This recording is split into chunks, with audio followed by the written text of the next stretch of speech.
everyone, how's it going? Matthew Bailey Media here, and welcome to another 2022 movie review, and this one is finally here after, 12, 13 years since the last installment.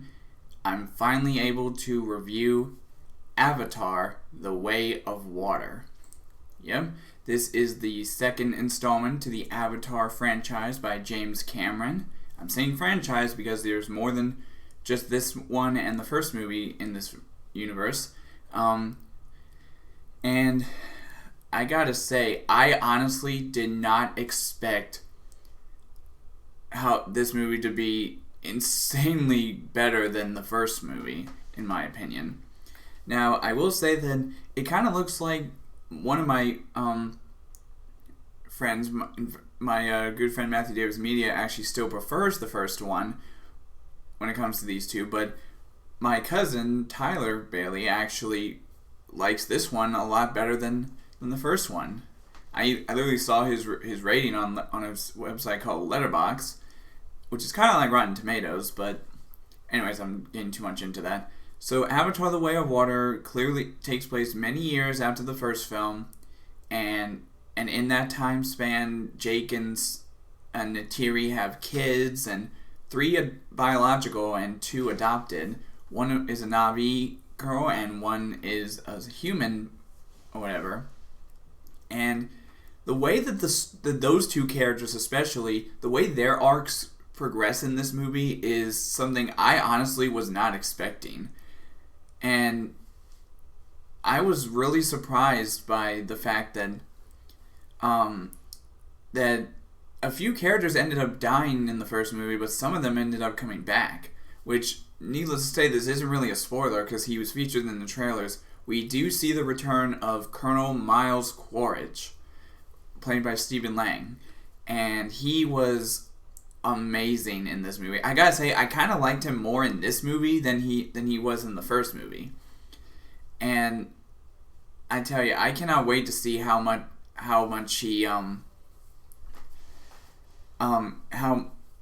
his story progresses over the next few films, and which kind of tells you which I guess this isn't really a spoiler, but the fact that he's confirmed to be the villain for all the sequels reveals that he didn't die in this movie, so that's really not a spoiler. But I cannot wait to see how his story progresses in the next movie. But this movie was incredible, like I said. And other actors who played characters who died in the first movie but came back as new characters. I mentioned before that one of Jake and Neytiri's kids is an adopted Na'vi girl who goes by the name of Kiri, played by the legendary Sigourney Weaver, who played Grace Augustine in the first film. Even though her character died in that movie, the fact that she's playing a 14-year-old Na'vi girl is insane, if I'm being honest. I mean, I still cannot believe that the way they brought back certain actors whose characters died in the first movie was incredible.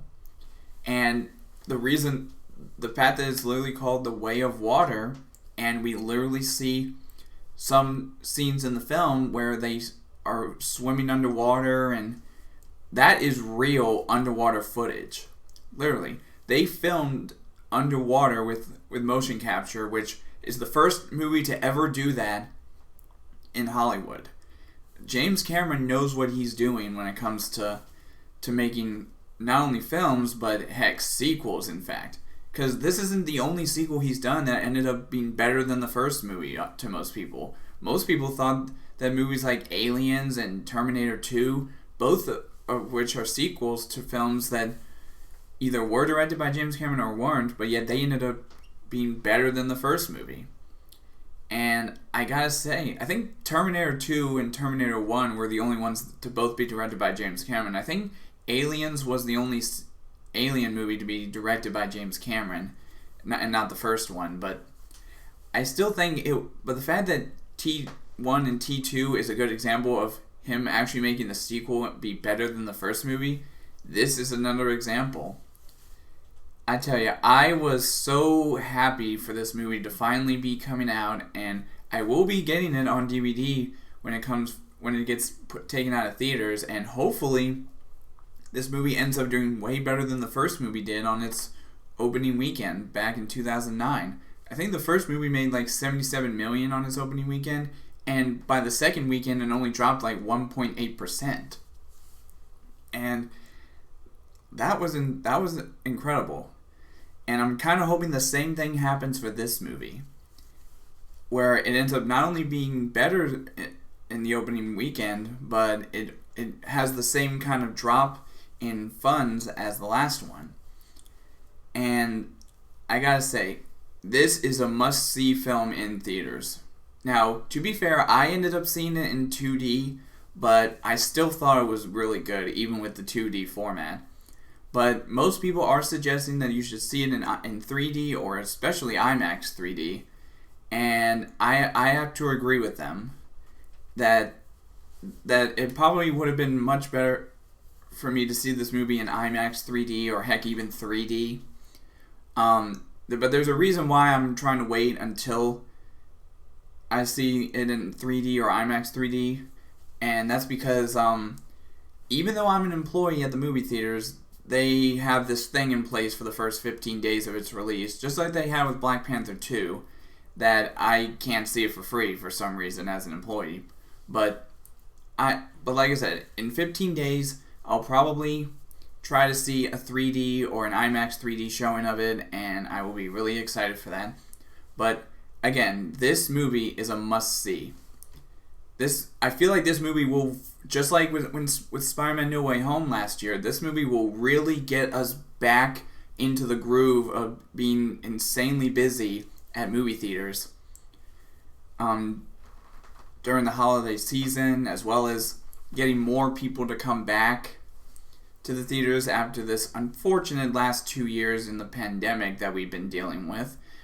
But again, it's not too much. I'm not going to go too much into that. Anyways, let me give you my rating of the movie. So, for my rating of this film, after saying so many good things about this movie, heck, even saying that this one was better than the first one in my opinion, I mean, because it's still the highest rating I normally give my movies, I'm gonna give this movie, the first movie in this year, to get a 5 out of 5. Yep, first movie this year to get a 5 out of 5.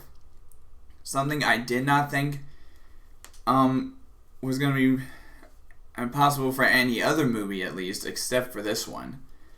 Like I said, I am just really excited that this movie is finally out, and hopefully in 15 days from now I can start seeing it for free again. And so the next movie I'm going to be seeing after this one is Puss in Boots: The Last Wish. So that will probably be the next movie review you see from me. And then after I do my review of Puss in Boots, you'll probably end up seeing my best films of the year list, which expect this movie to show up on there. So anyways, I will see all you guys in the next video.